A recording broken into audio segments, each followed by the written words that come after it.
So welcome, ladies and gentlemen, welcome back to today's video. Well, we're going to be talking about eFootball 2022, the patch that's coming out, as well as UFL and goals, because we haven't really mentioned them too much recently.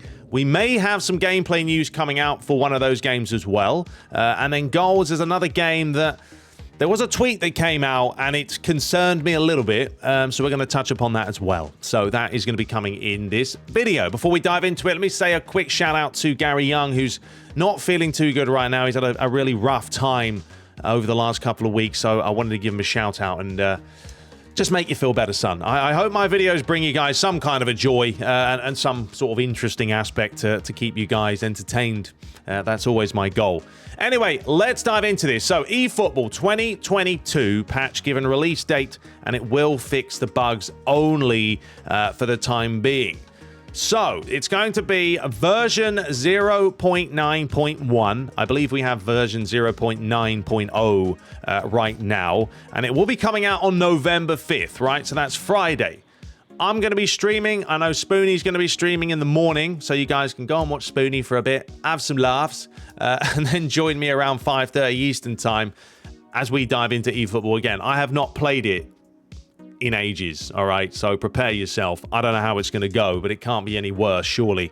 It's going to be on PC, as we know, Xbox One, PS4, Xbox Series X and S, and the PlayStation 5. Now, it's only going to fix, as it states, bugs only, with detailed patch notes made available on our website at the time of release.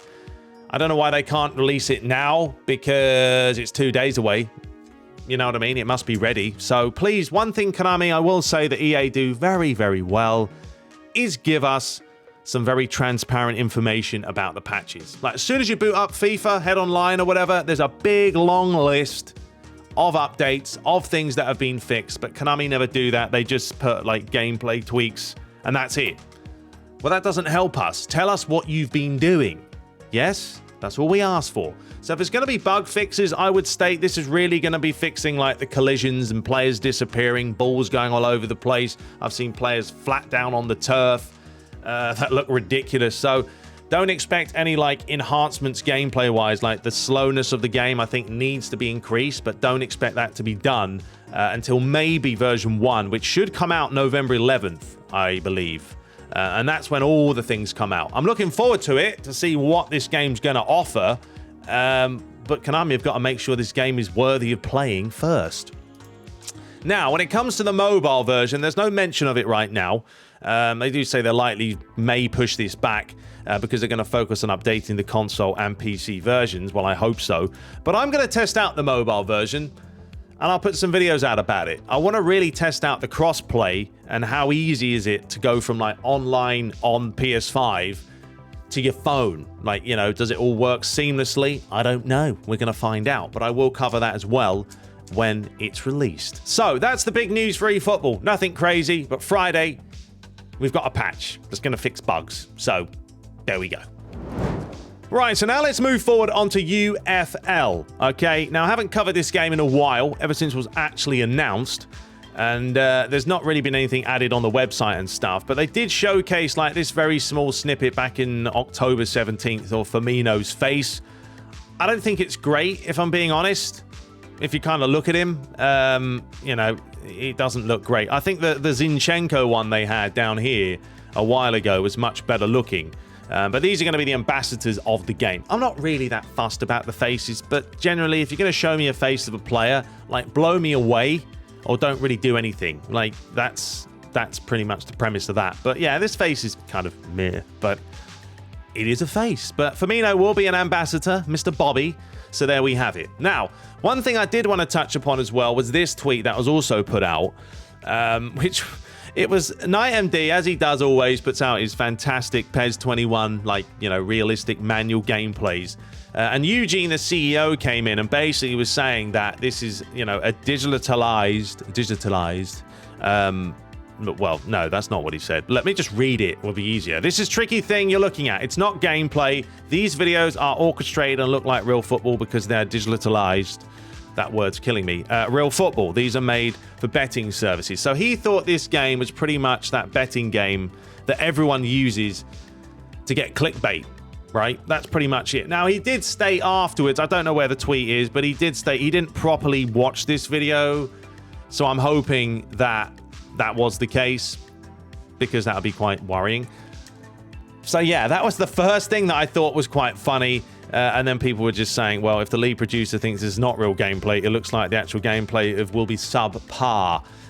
Yeah, so that was one thing I did want to touch base upon. However, I will state that there is some good news regarding UFL, because he's been very active, okay, as a CEO of a football game. He's been active, he's been putting stuff out. Now here he was stating that the gameplay videos are fake. We know that. Just ignore them. If you see them, dislike them and report them. But he did get in a little bit of communication here with KnightMD, right? So he was talking to him, and he said that I'd also add that it's not only me, but the team in general have been looking at what the modding community does with PES. That's really positive to hear, because no other company has ever mentioned that. So spectacular. Fog, camera, grass. We will reach out and would be happy to be in contact. If you are open for stuff, we'll message directly in December and January.